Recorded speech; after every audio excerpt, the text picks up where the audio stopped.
ఎవరన్నా మనుషుల్ని కుక్కలతో పోల్చొద్దండి. కుక్కతో ఒక వంకర, కుక్క బుద్ధి చూపిస్తున్నావు, కుక్క లాంటి వాళ్ళని. మనకి ఎలాగైనా కుక్కలు చాలా విశ్వాసంగా మనం ఇష్టంగా పెంచుకుంటాం. వాటికి పప్పీ అని పేరు పెట్టడం కూడా తప్పేనండి, మన ఒక ఫ్రెండ్ చెప్పింది.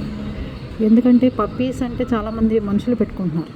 చిచ్చి, మనుషుల పేరు కుక్కలకి ఏంటండి?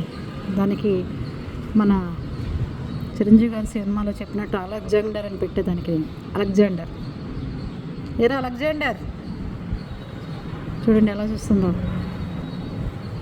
కదరా నువ్వు అలెగ్జాండర్ కదా, అది చూసారా? దానికి పప్పీ పేరు నచ్చలేదుట, అలెగ్జాండర్ అని పెట్టమ్మా అంటుంది. అది విషయం. అందుకని కుక్కతో ఒకరు వంకర, కుక్క బుద్ధి, ఇవన్నీ మనుషులను తిట్టకూడదు. వాళ్ళని నక్కలతోనే పోల్చాలి. ఒరే అలెగ్జాండర్, అలెగ్జాండర్.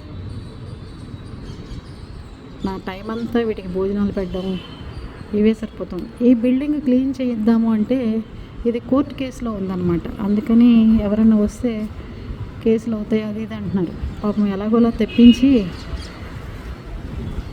క్లీన్ చేయించి నీట్గా పెట్టాలని నా ఉద్దేశం. పప్పీ చక్కగా మంచిగా పెరగాలని. కానీ దానికి పప్పీ అని పేరు చేసి వాళ్ళు అలెగ్జాండర్ అని పెట్టాను. ఓకేనా?